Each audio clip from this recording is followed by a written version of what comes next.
It's that time again. Don't back it. Why you should not back any of the highlighted crowdfunding projects that I'm going to talk about in this video. And I guarantee we'll talk about a lot of them because that's what we do. And it's November and it's going to be freaking awesome because, again, I'm trying to help you save money and save space.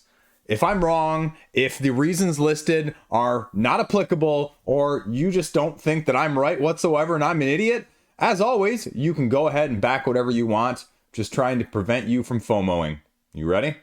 The must-haves of crowdfunding right now and why you shouldn't. Let's go. Root! $1.7 million, 20,000 people. Arguably one of the best games of the last 10 years. No doubt about it whatsoever. However, too many people, myself included, have too many Root expansions yet to be explored depth-wise in terms of the interplay, the mechanics, the hirelings, the vagabonds, the landmarks, the playmats, the maps in general, all of the above. So why on gosh green earth would you ever consider getting in 3 expansions, which supposedly, maybe, depending on how you feel about the early playtesting reports, probably aren't the best ones to get in on at this point, or aren't the best ones to get on even like a 2-player count if you're more of that ilk, pointing at myself there for those that are just listening audio wise.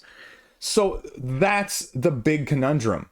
Leader is going to give you, in this case, I would argue, a very good value at the buy the Homeland expansion side of things with the Homeland, the hirelings, squires, and disciples deck. But you haven't used those other decks or all of your hirelings to that extent in the first place.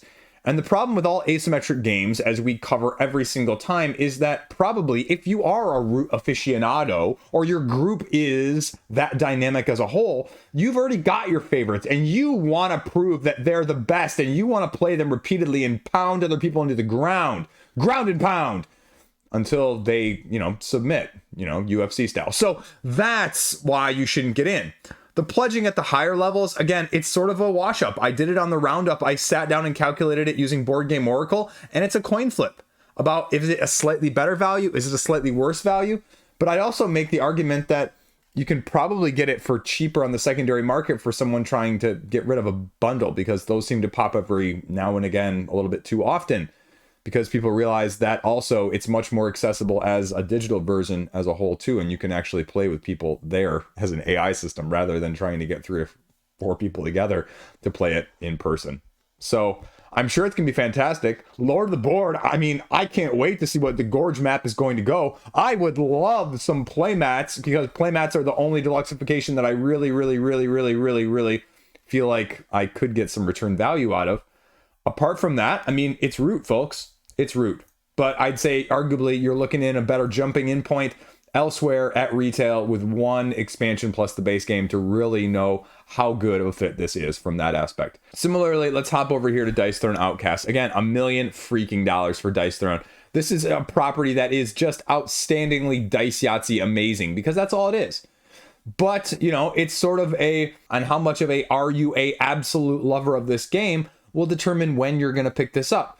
Because when I covered this, again, similarly on the roundup, I sat down with Board Game Oracle and I said, well, remember the Marvel one that was sort of like this when they came around the first time with the Marvel IP with all of those, and they split them out and they did the 4-box with, Thor, Loki, Spider-Man, and the Scarlet Witch or whatever it was, right? Doctor Strange. I forget which 4 were the core box. It's been a late night, time change and everything else. So the question was, well, what does that price point look like right now? Well, that one is available for $29.99 at not even probably the most discounted time of the year at this point.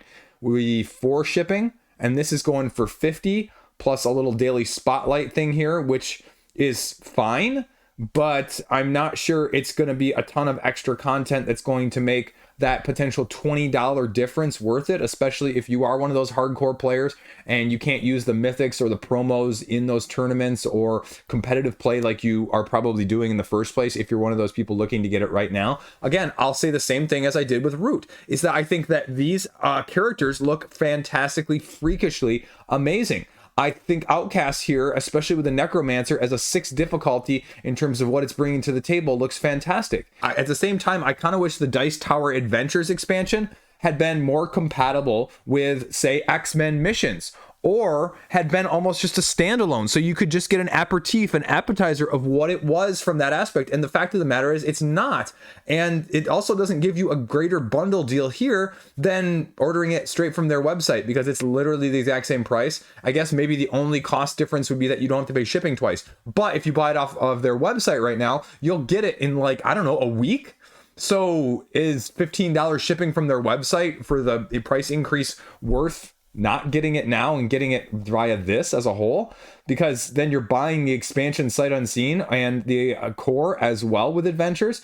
And I've heard mixed opinions. Sometimes it's too long for what it is. Sometimes it's just not right. And the balance between the characters and all of them now, especially with X-Men coming sometime between now and whenever this one arrives, is it going to work as well? Is some of it just going to be overpowered? Is it going to stand the test of time? And this is going to give you more cool stuff with 3 one-offs and solo-ish as well with the scenarios. But I don't really want to get the big bundle to figure out whether or not Unchained is worth it. So between both of those things, yeah, I mean, Outcasts, just like Root, may end up in my collection by the time that, well, 6 months or a year after it delivers. But on crowdfunding, again, who do you choose to give your free loan to? It's a free loan. And again, all that goes along with that, business, marketing, overhead, numbers wise, production wise, I don't care anymore, right? Like, I just view that as that is what it is. Neither judgment one way or the other, but it's still a freaking great property. So do what you got to do. Tend, it's a heavy roll and write. Are you okay with deluxifying your deluxifies, right? This is what Tend is in a nutshell. I think it's a great one. I think there's a little bit too much dice going on with the growing plants and animals. I think there's a little bit too much randomization, and I don't care about the scratch offs. The scratch offs aren't a huge big deal to me for the mining and the chopping. I love me some chaos like that, but a lot of people won't. And yeah, I mean, double-sided markers and those sorts of things, and a huge pile of the scratch offs to go in addition to the app. I think the app is going to be much more useful. Those scratch offs were very, very finicky in terms of not being able to see or being able to see what was in the square next to you. So you had to be super careful there. But I think they've got something that's really kind of good on their hands. Really good. But is it for you? Do you want to pay $100 for a roll and write? It's heavier. It's got a little bit more overhead in terms of getting into it, but it plays incredibly smoothly. But is that trade-off worth it? Are you willing to pay for more in that way for, ease of accessibility, right? That's the conundrum. That is the debate eternally on this side of things. And how blingy out do you want to get it? Because you can go all the way up to $130 with a 12-player expansion pack. 12-player expansion pack. I mean, it's a rolling, right? You can play with however many people you want, right? So the other thing is, you're going to get a pad, and I just kind of wish all the companies nowadays just did dry erase. Laminate it, make it dry erase, and do it that way. I much prefer that, me personally now. But Tend is doing something great, and I personally, like with both of these last companies, I love the fact that they go and they spread their wings and they say, we are going to, maybe I diced when I'm referring to Roxley and, as that kind of where it spun off of. Now I think it's on its own, but you know what I'm saying. Just having you tons of different variety, right? That means that everybody gets something from them potentially. It's just not maybe all of them. And so that's always why I caution, don't back everything just because you like the company. Back them because it's a great fit for you mechanically speaking. Great game for you, ? Then Maniac here. I mean, this is an absolute surprise out of nowhere, horror-esque game where you sort of pass the mask around as you try and take the Maniac out. And eventually, and this is probably the reason you shouldn't get it, is because somebody has to die. Somebody has to die in order for the good guys to actually win, because the two characters that can actually kill the bad guy permanently, you don't start off playing as them in the first place. Which means that inevitably someone has to get significantly taken thatted, if you will. And does your group have that dynamic as a whole? Do they like to play things like that? Not really a one versus all. It is, but it's also not. So if you're looking for a traditional one versus all, go look elsewhere. If you're looking for that mechanic not to be present whatsoever, go look elsewhere. I think what they're doing is really freaking different in that way. But is that dynamic going to work? because we saw with something like Chaosmos, which is what I feel like this is most similar to, is you have to have the dynamic and the players that are going to meta play that. And if you don't, especially love the horror theme incorporation, this one could easily fall flat from that aspect, right? You don't need all the terrain stuff and the collector's edition as well. So that might be the other reason to get it, well, at retail, because if you're going to raise a couple $100,000 like this, it probably will show up at retail from that side of things. But again, I'll give kudos where kudos is due. $350,000 is freaking impressive for a game I never heard of before even coming to crowdfunding. So they're doing something that people really like. I think this aesthetic 3D wise is freaking sweet with a little clock tower there. But ultimately, what has to win you is not the Everdell tree. It's not the Life of Amazonia waterfall. It's the actual gameplay mechanic, because otherwise those are just going to look really pretty on your shelf. Then Bardsung. Bardsung, right? I feel like this has to be doing something better than the first time around, because you don't get $250,000 with some of the criticisms of the progressive scenario dungeon generator system that they've got going on here, and get this much if it wasn't better, right? And we're kind of seeing this with their other two properties, Monster Hunter 2, which is going to be coming out, I think, the backers in the near future. And then also the Horizon series, which, you know, is in the process of being produced as well. So second time around, which again begs the question, sort of like Nemesis, when I was doing the look back for this month for Nemesis Retaliation, are you maybe better off flipping a coin and waiting potentially for the third time around for the complete and utter ironing out of said issues in the first place? Because as we're seeing with my still yet to be freaking delivered Marvel United Multiverse pledge, which I'm just hoping it's here by the end of November at this point. I'm just getting a headache over thinking about it. Is it going to come around the third time, especially if this is that good of a moneymaker? Arguably one of the better ones for Steamforged as well. I mean, the miniatures look insane. And if you can really make a progressive adventure system with this, and you did it standalone so you don't have to get the previous one, this could be a potentially great jumping in point. GameFound and Steamforged, they're having a price side of things that is much better as well, because Steamforge's retail is much higher. But again, the argument is that if this isn't improving on the previous Bardsung, if this is just window dressing, you're not going to be able to tell right now. You don't have a clue necessarily how those dynamics are going to be that much different, or with all of the crawls that are coming as well in November here simultaneously, either right before or right after this is airing, where is your money best put? How nuanced, or what nuance is in those shapes and forms are going to be your preferred aspect of things? Sort of like worker placements, right? Like all worker placements are not the same worker placements. All these dungeon crawls, not the same dungeon crawls. Can you tell with Bardsung, with this procedurally generated system they've got and the action combat dice-based system, if this is for you? And the honest answer is nowadays it's getting harder and harder to tell the difference. And what do you do if you can't tell the difference? You know the words. Say it with me. You pass. Then Avatar, Journey of Aang. I don't know, right? I feel like this is actually really good funding wise, because this is a family weight pressure luck style game, and which is a little disappointing in some side of things, because I think people were hoping for this hugely strategic game. At the same time, Bad Crow Games never said it was going to be like that. So I really like the pressure luck race to the end, try to stop the Fire Lord. So it's just not maybe going to be for you if you want something heavy strategic. It's not going to provide that whatsoever. It really kind of is move along, mitigate, use dice, card manipulation, and hope for those red cards in the bottom of the deck that move the comment along towards the end and progress the game towards the end point, that they don't come out sooner rather than later. Right? And that's okay. But if you're looking for some incredibly deep or different in terms of action mechanism, battling, worker, whatever, this is not that. And it's a lot of deluxification as the reason to get it on crowdfunding.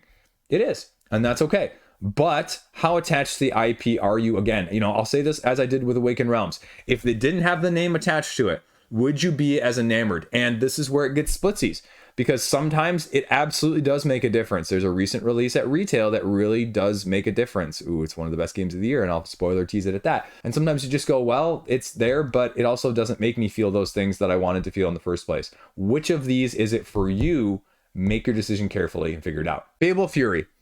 Again, for a game that I didn't even know was coming to crowdfunding, to get $400,000 with well over 3 weeks to go at this point. I mean, this could be double this by the time it ends.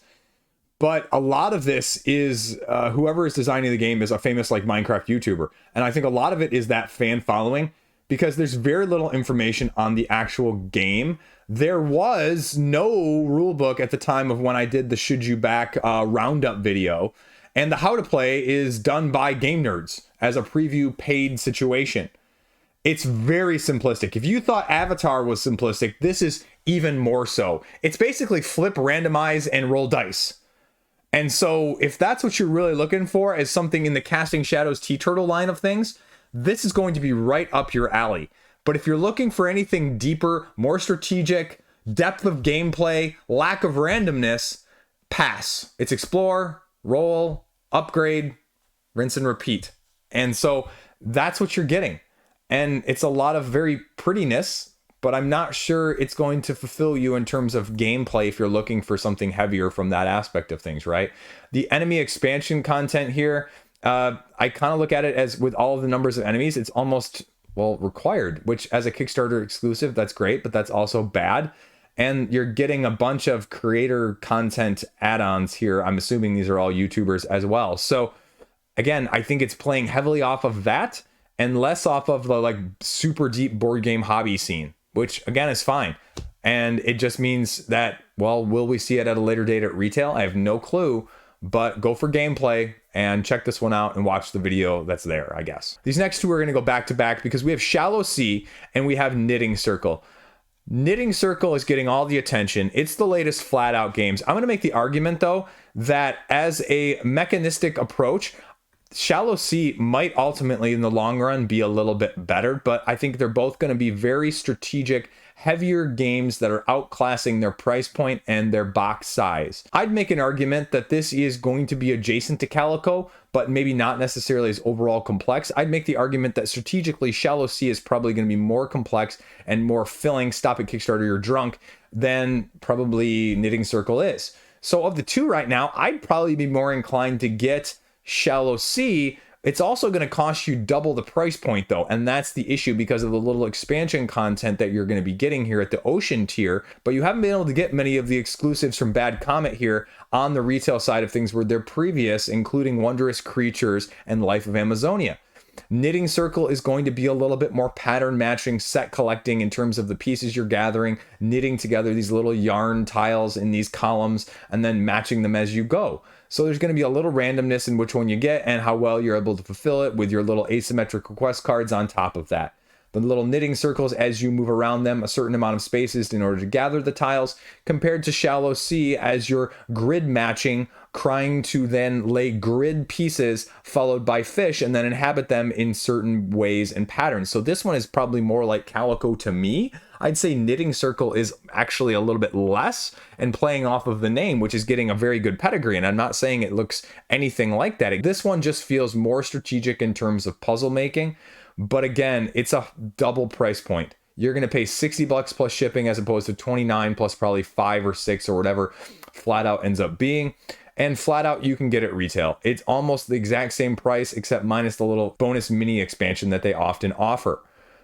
I would argue, though, that this one is going to fit more of what I want, but are you willing to pay that potential double price premium for the Rare Fish mini expansion here, as well as, let's go down here, and the stretch goals being the turtle one as well, with a few extra gameplay content in terms of scallops and radiant caves.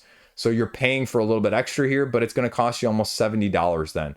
Are you a fan of $70 for this strategic, abstract-ish set collection pattern matching game versus $35, right? No wrong or right answer. Which one is going to suit you more mechanically? Or are you better off waiting and seeing and trying to get them for less? So give it a look-see. Sea Beasts.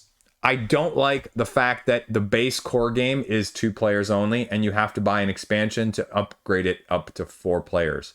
That really cheeses me off.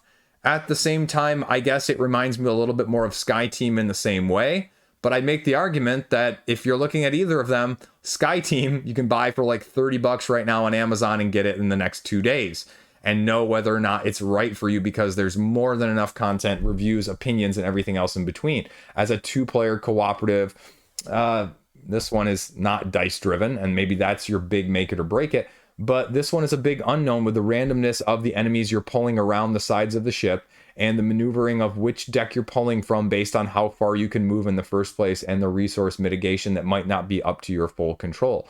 Do you really need minis? I'd make the argument that when I look at these up here, I think that the standees and just having the cards lay flat around the side, because look at that beautiful artwork that you can take advantage of, even if they are the little meeples. I think that this overview right here looks much better with them laying flat than that big plastic chunking hunk right there on the side. I get to see the artwork. I get to see the whole board. You know, if you really want to give me a neoprene mat, great. But I don't see any reason that this one really needs that. I kind of wish it was more like the recently delivered kelp, with even maybe a slight reduction in price comparatively, if you're using like the wooden meeples, the standees, or just the awesomely fantastic art. Because look at this awesomely fantastic contrasted art to the big top of this page, which is gray chunky and kind of just blah looking, right? And that shouldn't be a reason to get it, but it kind of is at the same time. And it's kind of actually more of the reason, I guess, not to get it. The other tricky part here too is if you're adding one of these expansions, how do you know which expansion is going to be right for you, right? Warships destroyed, merchant ship that you're going to be having to use as a makeshift vessel. Again, custom attacking dice adds another player. And then you have the wilderness, which is just a character expansion. Do these characters are they really that freaking awesome? Should they have just been included in the base game, including the legendary monster and the legendary crafted weapon? Or is Bloody Waters going to be even better with a different ship and a different mechanic as a whole? Again, there's no information on that right now. You can check out some of the videos down here, but I honestly don't even know if those videos cover the expansion content, which then makes it a big unknown. But I guess you need to know whether or not you like the 2-player game.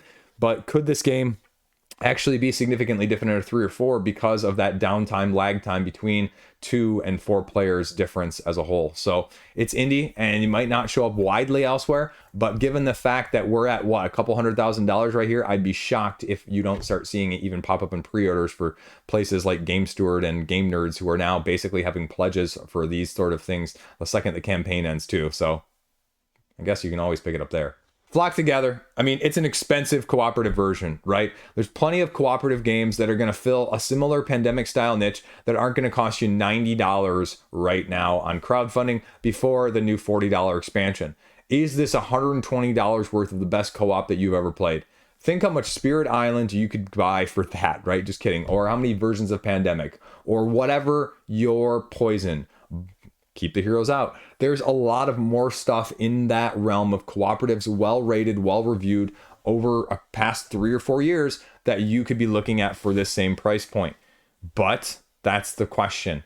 Is it worth it to you? Because it is a little bit more deluxeified. It's a fantastic game, right? I've got a copy. I talked about it last year in my videos on this page.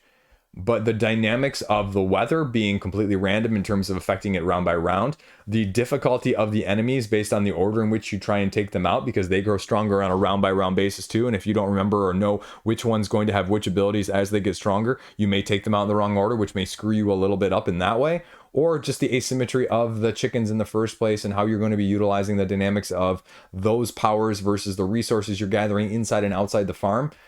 Is that really going to appeal to you? Because the honest answer is you really probably don't need a 5th player expansion and all of the extra little content. The great thing is the expansion's not offering anything different, so you don't have to feel like you're missing out. It's just offering more of more, which if you like it later, I guarantee this one will probably show up at retail. So you could probably pick that up later. It's just whether or not you can get a copy of the base in the meantime. And if you can't, well, then this might be your best account, because I am not sure how widely available it is since the first crowdfunding campaign.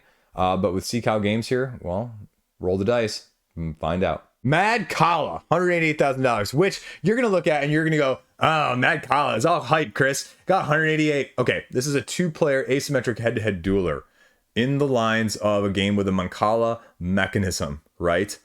So 2-player abstract styled head-to-head games, either of those separately don't get mad amounts of funding on crowdfunding in the first place. So this is that good.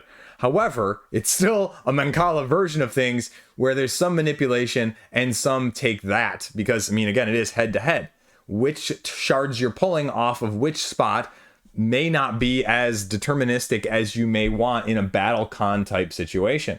And with this, do you want the deluxifications that are going along with this, right? They're flat out giving you it all pre-stretched. Stretch goals, including the neoprene playmat, higher quality of chips, and spot UV, as well as a custom insert. You're getting a little bit of value here with the extra character expansions. That's going to be the question. And some of this stuff from Druid City hasn't been widely available easily on the secondary market like it was with Wonderland's War, right? There was mixed availability on terms of that, or it was a premium price. So that's what you're risking. Is it going to change your mind? Probably not, but it's definitely doing something different enough with the Madcala mechanic as the main driving force of things. And so if this really does well, and that's the big question, how does it show at the retail? And that will determine if we could see more, because it's got a base system, just like Dice Throne, that is easily portable, expandable, and utilizable with whatever IP character scheme or game background that you want to use, sort of like Exceed in the same way. So is 2 characters here enough for you to get in at a what? $45 plus $10 to $15 shipping at this point. $60 deluxified, 2 extra characters to go along with what, like the 6 in the base game as a whole. So is that enough to entice you? So give it a look-see. Sublime Dark, again, going to be funded by the time you guys are done watching this. I give kudos where kudos is due. Tristan went on to his laurels and he said, okay, this is what I want to do with this game. I'm not showing you anything about the gameplay. I'm not spoiling it. It's like a campaign-ish sort of dark vibe, exploration, exterminate the situation. I have no idea because there's just no information. And that's fine. At the same time, I don't blame people for not being willing to put out with some of this because, like I mentioned earlier, it's a free loan. And I trust the pedigree. I've got a copy of Creel Manor right now, which is a fantastic solo game, probably one of the best of the year, sitting on my counter. But pedigree alone, again, just like with any of these companies, as I mentioned earlier, with Roxley or with Ivy Studios, if they put out a game that is that much different or even adjacent, I don't know if it's going to be a good fit for me. Not that it's not going to be a good game. Not that it's not going to be a good game, let that sink in, but whether or not it's going to be a great fit for me to be able to get it where I want it to be. That's the big unknown with this. And I have been wrong on too many games of things that I thought I would like in the first place, let alone stuff that I just don't know whether or not I'm going to like. So yeah, I mean, it's probably a lot less than I think I would have expected prior to. But that being said, I mean, it's still probably going to be darn close to $100,000 for not showing any gameplay content. Well, you know how I feel about that, but that's still 6 figures. Tikal Legend, right? If something scores, everything scores is essentially the main difference with this one, is that you're scoring in just tons and tons of different ways. The problem is, do you need this $30 game to be $170 or so with shipping, right? That's insane. Because it's not adding that much new. It's not adding that much more. It's giving you some differences, but that is just a metric ton of money for this style. I mean, that's cool, right? But it's almost like a version of Foundations of Rome. Only imagine Foundations of Metropolis came first, and then they Foundations of Romed it, right? I don't see necessarily the reason for some of these extra cards. I mean, you're getting gameplay, which is nice. But is it going to change your mind from Tikal originally? Probably not, which is crazy to look at this and look at the blinged out heck of this. It reminds me more of some of the Queen stuff and the Castle Panic rather than anything else. So I love the fact that they've got the rules up here and you can check that out and see what all those new scoring dynamics are and how you're going to be scoring all of the ways that weren't scored previously. And, you know, now it gets you a solo mode in addition, but is it really going to change your mind if you weren't a fan of the first place? Or is making it prettier going to make it that much more accessible? Again, that's a you question. If it is, well, it's probably worth a thought. But if that's not, then, I mean, that's a lot of money, folks. Shadow Moon Syndicates. Yep, Jared, I'm simping for you. It's area control. You need 3. You can't do this one with 2. They do a dummy AI bot sort of system, and I'm just never a fan of that. So as an area control mechanic, take that sort of ethnos-ish vibe that I get with a lot more manipulation and a whole heck of a lot more take that in the board and the manipulation of other people's pieces as factions controlling them in the first place. I mean, yeah, it's only going to be 3 rounds. yeah, there's going to be a lot of stuff that's going to be out of your control. The card-driven gameplay mechanic of the asymmetric factions that you're utilizing, it may not be up your style. And the expansion is making the price a little bit more than what I was expecting in the first place, including almost $117 for everything, including the deluxifications, but even going to cost you about $75 shipped if you're in North America at this point. So that's the tricky point. Is this going to change your mind if you're not an area control person, or especially if you're not a take that person, you won't like this whatsoever, but that's sort of the gist of area control and a lot of the times in the first place. But do you need these extra factions to give it that much extra spice and kick of the illicit company? Or is this one going to hold up and stand up to the test of times to, again, the other widely proven tried and trues, even something like an Enos or a Blood Rage, where it's going to give you similar aspects, or even Ethnos, now that Ethnos 2.0 is coming out? How do you feel? Is this worth going on a gamble for? Arceus is putting out something solid here regardless, but that's the big question, and you're paying a little bit of a premium from a smaller company to wait and see. So it's a big unknown, but high risk, high reward with this one. Are you willing to risk it?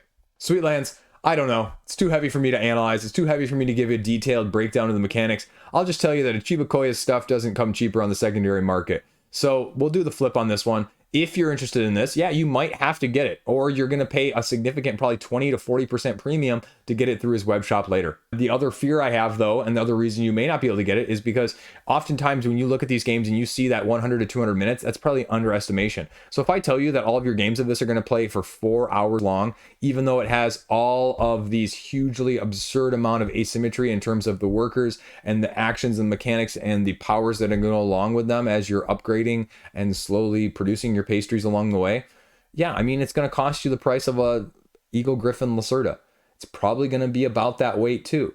So is this a good alternative? I have no idea. However, some people down here seem to think so. So if you want to know more, they are the ones to go and look at. But that's ultimately why maybe just, pipe dream versus reality there, even for me. Runes, Oddland, Vegas Strip, and money. As I always say with the Bite Wings or the All Plays, you buy one that you want. You don't buy all 4 of them. You don't get a package bundle deal. Spending more to save more is a bad deal because you're always still, say it with me, spending more. And so you figure out which of these mechanics you want, because these bundles always boggle me when people are like, oh, I'm going to get all 4 of them. All 4 of these games are drastically different. Transparent cards, upgrading trick-taking style of things, overlaying map situation with pattern matching, a Vegas style bluffing game, and then an auction bidding with money named money. So I just would find it very odd that people would have tastes that say all 4 of these look absolutely amazing to me. Again, I'd say arguably it's Ruins, Oddlands, Vegas Strip, and money in that order for me. But the other little thing with the upgrades here is all more premium this time, except for Oddland expansion as the reason to get it. So that's the main difference. And I'm not sure, because I've gotten a couple of these all play small boxes in the past, and they remind me a little bit in the sense of tiny epic crimes. Like, I can just never tell on the surface value which one of these are going to be absolutely outstanding and which one of these are going to be small and kind of okay-ish. And again, if I can't tell based on reading the rule books, watching the gameplay, and I still miss, well, I'm going to be a little bit gun shy. So that's more than anything else. But I think both of these first 2 look like games that would be a very good fit for me and my family. I've never really had the experience to experience the overlaying John DeClaire sort of valuation here with the transparent cards. And I love me some asymmetric trick-taking with random abilities. So this one is right up my alley, and I could see this being a high contender for a dark horse. But if I can't tell, again, like, all play doesn't do exclusives. The real reason you're getting is a slight price decrease, with the upgrades going to be bundled in for a less price as well. So from that aspect of things, it'd be a wait and see, not again because you can't buy it, not because you can't afford it, but cheap doesn't mean you should just buy it for the sake of being cheap in that way. Silos, Ego, and Orbit. Speaking of Bitewing and the multi-game situation, right? Again, very, very different, dramatic, mechanical approach to all of these. Silos is an area control, randomized, take that as a re-implementation. It looks fantastic if that is your mechanic. I'd also make the argument that it plays so heavily into that as someone who isn't a huge fan of that, it's a try before I buy. Similarly with Ego, the one I talked about on my video. The auction bidding bluffing mechanic is not going to be for everybody. it won me over is something cool, but it's so streamlined. You may not also have as much decision making as you want, or the randomness of pulling some of these cards off the top of the deck and just not getting what you want as well is going to leave the rest of your strategy in shambles as you move from planet to planet. And last but not least, in Orbit, well, again, it's a path-driven, take that style of things where you're going to have manipulation across the board, and who can manipulate the best and who doesn't manipulate as well. So that style of things, again, is going to leave people high and dry. I still think, in my preference, I'd love Orbit, Ego, and the Silo in that order. But similarly, if one of these strikes your fancy, probably all three of them aren't going to. So you get which one you want, but you're going to pay a premium with Bitewing as well as with Ivy Studios, right? And if you want it, great, fantastic, solid Disney games. But they're probably not going to change your mind unless you're like me and you're, having that happen. But that's the question mark, right? I wasn't expecting going into Ego saying this is that type of mechanic that is going to change my mind, because it's a coin flip or a crapshoot sometimes with the ones that do that, and then the ones that inevitably don't. I love the expansion content that you're getting for free, but it's still going to be a pricey individual bundle of $50 per game. So is that where you're willing to spend your indie money this week? Amoebunnies. Again, I'll do the flip script on this one. It's a lighter, more accessible, very, very aesthetically pleasing route. Although it's minus war game and more just action selection. So if you don't have the asymmetry, if you don't want to spend a little bit of a premium price, again, not because it's a premium product, but because it probably won't show up anywhere else, that's going to be the issue. Because again, it's not cheap. One expansion plus a core is going to be $60 before shipping. Even the $40 here is probably about right if we're getting the stretch goals like it says along with it, price point wise, value wise. It's do you risk it showing up on the secondary market and getting it for maybe slightly less? Because I could see this one also just not showing up as well. Again, from, I believe, first time creator, right, of Wrong Cauldron. So I think this is really something cool. But again, if you're not an asymmetric person, how much of this is going to work? It gives me also those villainous vibes, right? Like, how much of a multiplayer solitaire situation, how much interaction is there going to be? And you may not know how action optimized different the board is going to be on a state-by-state game with the elements that are there in the first place. And so I could see some of these characters even falling flat for you in addition if that mechanic doesn't suit you. More like a Mythwind situation, even though it's not at all like that, but just in the asymmetry of how you're choosing them and having to go about utilizing their powers and their abilities. So I'm really impressed, though, as a whole. $30,000 for a game I had never even heard of. So it's worth giving a look-see, but coin flip in terms of whether or not you're getting it now or later. I'd make the argument it reminds me more of the Ichibakoya rather than anything else. So you may end up paying a premium on secondary market if you really want it later, and is a premium what you're willing to pay to no FOMO. Raising Robots Friends expansion, getting you the deluxeification of a Wingspan meets Race for the Galaxy, but arguably much heavier weight-wise, rules-wise, overhead-wise than either of those. So then it raises the conundrum, well, you want more complexity, you want more depth, but sometimes you also don't, right? Sometimes you don't feel like getting out that heavier game. You want that whimsy, you want the lightness, you want the less seriousness. And although the theme appears lighter as a whole, I'd make the argument that this is, again, like I said, much heavier than either of those two comparatively. Not as a bad thing, but just as a sometimes I don't want that much going on, and that's okay. There is such a thing as too much. There is such a thing as too light. There are some nights I want Spirit Island as opposed to Marvel United, right? But that's what you're looking at with this. And again, a second expansion. How much at one point is too much when it's already, raising the bar a little bit comparatively to, say, your other engine builders? Apart from that, give it a look-see, but that's going to be the biggest question more than anything else, because again, a lot of other people on this page really, really like it. It's a great game, but great game again for you. Then Stefan Feld collection, right? Number 9 and number 10. Didn't think I'll be having this conversation. Number 9 and number 10, Chichen Itza and Valencia. Well, Chichen Itza is more of an area control fighting style on the map with randomization and random battling, but Valencia there's zero information on. So I feel like the reason you'd be getting them is to match and make up your whole deluxeified Stefan Feld collection, rather than these are exactly right games for me. There is zero information on this page, I believe, I'm going to double check as I'm doing this, right, about what the gameplay differences are in Valencia as a whole. That was it right there. That was the whole Valencia. There's nothing else. I even checked the FAQ. I even checked all of the other stuff. There's a couple interviews here, but then they're only talking about Chichen Itza on all these videos. So the FAQ, they're like over on the updates. Yeah, we'll be having FAQ out shortly in the facts section. This was almost 2 weeks prior to me filming this, and the FAQ is absolutely blank whatsoever. So this is a huge unknown, even with the little bit of content there is out there. So this has weight unless you're perfectionist, completionist, matching person written all over it. And well, I mean, there's almost 1,000 people going in for it. So I think Hopium is springing eternal. Then Mutagen. And similarly, we're going to compare Mutagen here to Robotopia, because I think both of these are doing something creatively different with each of your worker placement style vibes. Mutagen, you got little hands. You get little different actions depending on how you want to upgrade them as you go, and you get to do it every single time, which is cool, which is different. Robotopia, the fact that you're putting your robot workers out there, you're losing them, and then you're having to gain control of these areas in order to get your actions. Both of these, though, are doing something rather different.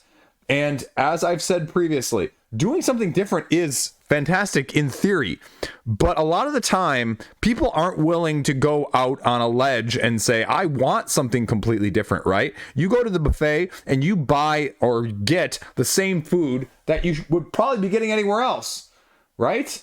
You know, we encourage our kids to go try stuff new because that's the time to do it. Is this the time and the place to do something new, right? I give a lot of kudos here because I think Bean Games here is doing something absolutely fantastic with this game. I think this is a huge under the radar dark hit. Peter C. Hayward, great designer, but are you willing to wager and risk with those different mechanics combined of being, again, a good fit for you? Similarly with Mutagen, how asymmetric are you going to be able to make them? Is it as deep of differences as you're upgrading them as you may truly want? Or, truth be told, are some of them going to not just be as good depending on how well this game is balanced? And I have no idea. I have no idea. And so both of these are high risk, high reward, small indie companies. So they're funded, which is fantastic. But crowdfunding is also very finicky in who gets what, why, where, and how. And these two are in that reason. And it's one of those where I go sometimes shrug, no idea. So I guess what I'm saying is, are you willing to be the one who experiments? There you go. Crowdfunding, don't back anything. Almost 30 games, like usual. Video goes on for way longer than it should. I ramble on for way longer than I should. And I just have a good time talking about games in general. So anything strike your fancy? And we're hitting the 1st of November here. So, you know, depending on how November goes, we may have to do another one of these before the end of the month, because these upcoming 3 weeks are actually surprisingly going to be a relatively good test of restraint. That's all I got. Thanks for watching. Stay classy. Peace out.